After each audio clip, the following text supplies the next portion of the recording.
Hey, shalom, shalom, shalom lakam, which is peace unto you all. Hi, Rob Tawab La Atham, Za'achikam Yawam Chagadol Charlotte, which is good evening. This is your brother Yawam from the GMS camp in Charlotte. Nachamatam Kayah Malakata Shamayim Kwa Ra, repent ye for the kingdom of heaven is at hand. Call Halayim La La Banawa Yahweh Bahasham Yahweh Shai Bahasham Rocha Hakodash Wa Mashanala Zakonim Nawa Wamalakim Shor Chagadol, which is all praises to our Father Yahweh, which means he exists. Bahasham. In the name Yahweh Shai delivers in double honor to the elders and apostles of Great Millstone.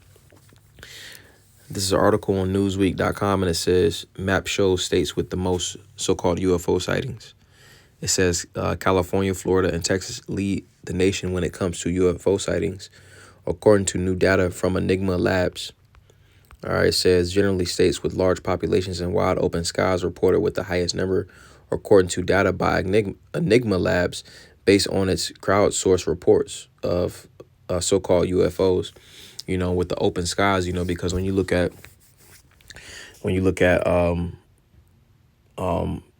places like the East Coast, all right, the East Coast is very populated with people, all right, and places that are populated with people, it's a lot of lights, all right, so you got light pollution, and then you also have things like industrial pollution and air pollution and stuff like that, so the skies tend to be a little bit more clear to where the chariots pretty much can be seen, all right, in places to where it's open skies, like in the country and stuff like that, all right.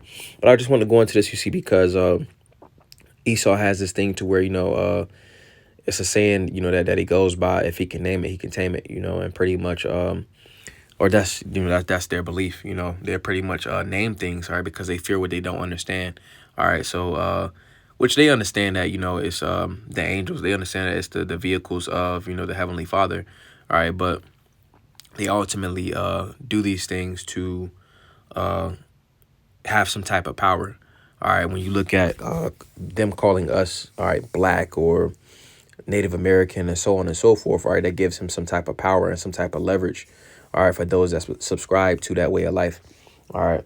But pretty much the same thing, he tries to use the same ideology with the chariots, all right, and that's why he calls them UFOs, you see, because if he doesn't talk about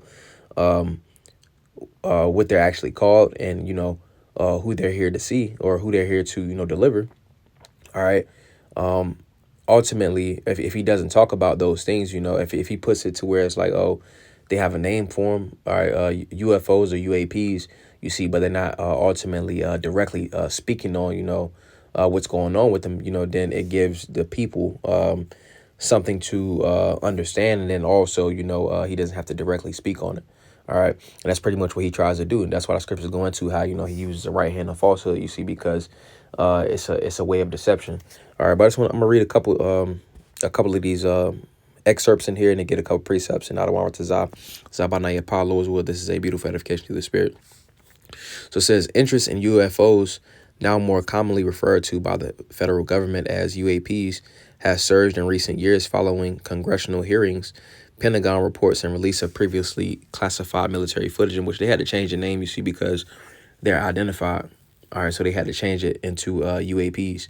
All right, because at first it was unidentified flying objects, you see, but it's been an increase in chariot sightings, so now they have to change the name, just like how they do, with so-called race, all right, because if the name don't change, all right, then it won't, if the name changes, all right, then it won't be any questions, all right, hence, black, Afro-American, all right, and so on and so forth, you see, because if the name stays the same, all right, then pretty much that doesn't cause for, any questions, all right.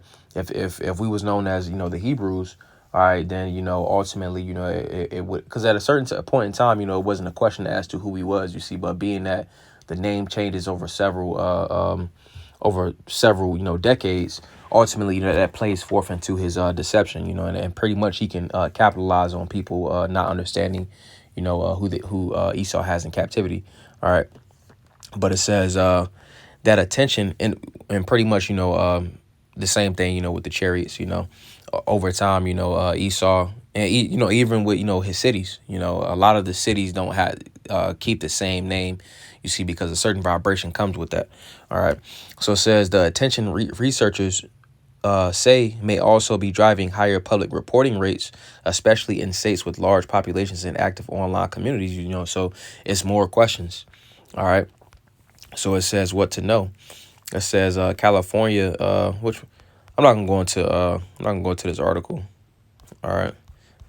I just want to go into, some edification on the chariots. All right, because Esau knows them, or calls them UAPs or UFOs. All right, but ultimately we understand that it's the chariots of the Lord. So let me get a couple precepts. This is Psalms chapter 104, and we'll get verse 3. And it says, verse 1, bless the Lord, O my soul, O Lord, my power. Thou art very great. Thou art clothed with honor and majesty, who covers thyself with light as with a garment, who stretches out the heavens like a curtain, who layeth the beams of his chambers in the waters, who maketh the clouds his chariot, who walketh upon the wings of the wind. All right, and the chariots are the vehicles of the Lord. All right, because the angels are ultimately traversing in the chariots. All right, and at times, the chariots will cloak themselves as clouds. All right, so let's also get this. Let's get Psalms chapter 68, and we'll get verse 17. And it says, the chariots of the Most High are 20,000, even thousands of angels. The Lord is among them, as in Sinai, in the holy place. All right, and the Lord Yahweh Shai, ultimately, when he returns, he's going to be riding amongst, all right, the chariots of the Lord. All right, and again, to reiterate, it's the angels. All right, it's not no green big headed people. All right, ultimately, from outer space that's riding in the chariots. All right, it's the angels. All right, they traverse, they travel, and they're essentially doing the Lord's bidding. All right, and taking a report, reporting back to the Lord Yahweh. All right, so let's get this. This is Isaiah chapter 26, and we'll get verse 20. And it says, come, my people, enter thou into thy chambers, and shut thy doors about thee. Hide thyself, as it were, for a little moment, until the indignation be overpassed. All right, and what indignation is it talking about? Let's get this real fast. This is Isaiah chapter 66. All right, and we'll get verse 15. All right, and it says, for behold, the Lord will come with fire, and with his chariots, like a whirlwind, to render his anger with fury, and his rebuke with flames of fire. You see, because the Lord Yahweh, all right, is ultimately angry with how the earth is being ran. All right, it's being ran in unrighteousness. All right, that's why it says, for behold, the Lord will come with fire, and with his chariots like a whirlwind, to render his anger with fury, and his rebukes with flame of fire. All right, so that's that indignation mentioned in Isaiah the 26th chapter in the 20th verse. All right, because ultimately it's talking about the intense laser beams on the chariots, you see, but then also the Lord is coming with fire from the ICBM nuclear missiles, because they're going to have the Lord's Spirit placed upon them. All right. It's a lot. All right, verse 16, it says, for by fire and by his sword would the Lord plead with all flesh, and the slain of the Lord shall be many, so those are not ultimately delivered. All right, 2/3 in the heathen, they're going to be destroyed, and the ones that's not destroyed, all right, of the heathen, they're going to be rounded up as the first fruits of slavery. All right, so back to Isaiah 26 and verse 20, it says, come, my people, all right, talking about the elect, enter thou into thy chambers, and shut thy doors about thee. Hide thyself, as it were, for a little moment, until the indignation be overpassed. And that indignation is ultimately going into, that fury that we got in Isaiah 66, all right, because the Lord is bringing judgment. All right, so let's also get this, all right, because this is who the Lord is judging. All right, this is Zechariah chapter 5 and verse 1, and it says, then I turned and lifted up mine eyes and looked, and behold, a flying roll. And he said unto me, what seest thou? And I answered, and I answered, I see a flying roll. The length thereof is 20 cubits, and the breadth thereof 10 cubits. Then said he unto me, this is the curse that goeth forth over the face of the whole earth. For everyone that stealeth shall be cut off as on this side according to it, and everyone that sweareth shall be cut off as on that side according to it. I will bring it forth, saith the Lord of hosts, and it shall enter into the house of the thief, and the thief is Esau Edom. It says, and into the house of him that sweareth falsely by my name, and it shall remain in the midst of his house, and it shall consume it with the timber thereof and the stones thereof. All right, and ultimately, the chariots ultimately represent this man's downfall. That's why he had to say, hey, they're the so-called UAPs. All right, they're the so-called UFOs. He couldn't say, hey, they're coming here, to deliver the children of Israel, because then the question would be, who are the children of Israel? All right, so continuing on, let's get Acts chapter 1. All right, and we'll get verse 9. And it says, and when he had spoken, in the subtitle it says the ascension. And it says, and when he had spoken these things, while they beheld, he was taken up, and a cloud received him out of their sight. And while they looked steadfastly toward heaven as he went up, behold, two men stood by them in white apparel, which also said, Ye men of Galilee, why stand ye gazing up into heaven? This same Yahushai, which is taken up from you into heaven, shall so come in like manner as ye have seen him go into heaven. And the Lord Yahushai ultimately went up onto a chariot. All right, so the Lord Yahushai is going to return on a chariot. All right, second Ezra, the 13th chapter. All right, so let's also get this. Let's get Revelation chapter 1 and verse 7. All right, to get that account, it says, Behold, he cometh with clouds. All right, we got Psalms 104 and verse 3. All right, went into how, the clouds and the chariots. All right, and again, the chariots again cloaked themselves as clouds, But it says, Behold, he cometh with clouds, talking about the chariots. Excuse me. And every eye shall see him, and they also which pierce him, and all kindreds of the earth shall woe because of him. Even so, Amen. All right, and ultimately, again, the clouds are the chariots, and the Lord Yahushua is going to be on that Father's ship. All right, then it says, and every eye shall see him, and they also which pierce him. All right, which is the scripture goes into regeneration, you see, because those that pierce the Lord in the ancient world, the Lord's going to put it onto their spirit to understand that they did that in the ancient world. All right. But the point that I want to get was that the Lord Yahushua is going to be returning on a chariot, as it mentioned in Acts, the 1st chapter. So let's also get this. Let's get Isaiah chapter 60.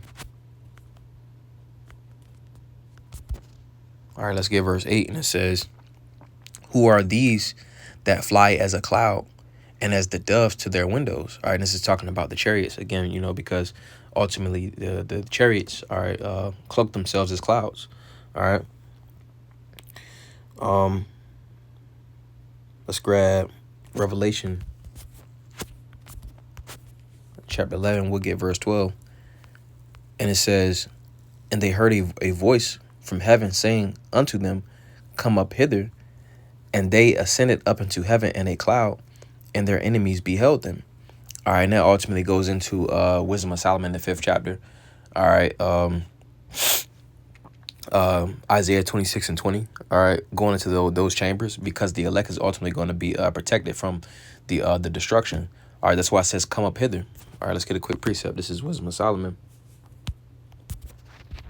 chapter 5, and we'll get verse 1. That says, Then shall the righteous man stand in great boldness before the face of such as have afflicted him and made no account of his labors. All right, the righteous man, talking about the elect. All right, standing in great boldness. All right, because the wisdom ultimately allows for our face to shine. All right, that's why scriptures go into the boldness of his face shall be changed. You see, because the wisdom ultimately allows for us to stand boldly. All right, second Ezra, the 2nd chapter and the 47th verse. We were able to stand stiff. All right, we're exuding confidence. All right, from the boldness that we have on the belief in the Lord Yahweh Bahasham Yahweh Shai. All right, but it says, Before the face of such as have afflicted him, 2/3 Esau, Edom. All right, the heathen, and made no account of his labors. Because ultimately they feel as if the works that we're doing is in vain.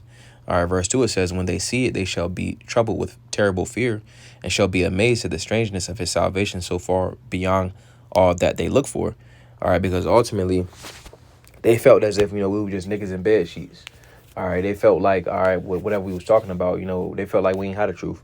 All right, verse 2, it says, When they see it, all right, because they're gonna see the deliverance. It says, They shall be troubled with terrible fear, and shall be amazed at the strangeness of his salvation. Because they're not ultimately expecting Negroes, Latinos, so-called Negroes, Latinos, Native Americans, West Indians, Haitians, and Israelite foreigners to be ultimately delivered up into the chariots. It says so far beyond all that they look for, because they're under the impression that, all right, so-called UFOs are just so-called UFOs. They're not ultimately expecting the deliverance that the Lord is going to ultimately do. All right.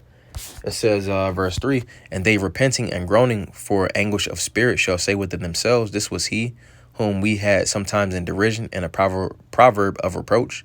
We fools account to his life madness, and his end to be without honor. How is he numbered among the children of the Most High, and his lot is among the saints? You see, so they ultimately not looking, for Negroes. So in their mind, Negroes, Latinos, Native Americans, West Indian Haitians, Israelite foreigners. All right, they're not expecting that. And even with 2/3, you know, they're spiritual heathen, you see. So they looking down upon their brothers. You know, they're not expecting that. You know. So let's get First Thessalonians chapter 4. We'll get verse 17, and it says, then we which are alive and remain shall be caught up together with them in the clouds to meet the Lord in the air, and so shall we ever be with the Lord. All right, reading it again, it says, then we which are alive, you know, because everybody that's, you know, of the elect, or is going to be some of the elect that's not going to taste of death, all right, as it mentions in the scriptures. But it says, then we which are alive and remain, all right, because again, you know, some of the elect is not going to perish on this side. It says, shall be caught up together with them in the clouds, all right, talking about the chariots, to meet the Lord in the air, and so shall we ever be with the Lord. All right. So ultimately, you know, those that was martyrs, are they going to be, all right, on the chariots, all right, and those is ultimately delivered is going to meet those that was martyrs on this side in the chariots, you know, because those that was ultimately martyrs are going to be the first ones, all right, to be on the chariots. All right. But yeah, I just want to go into that, you know, because you know, we're seeing the prophecies take place. All right. We're inching up into, you know, the time of the MOTB. All right, and then also, you know, the nukes, you know, pelting this place, you know. So I don't want to Zabanaya Apollos, where there was a beautiful edification to the spirit. Wa I don't want to Zab. Atam Yashlay La Tawab, Lord as well. You all have a good night. Washalam Lakam, which is peace and to you all.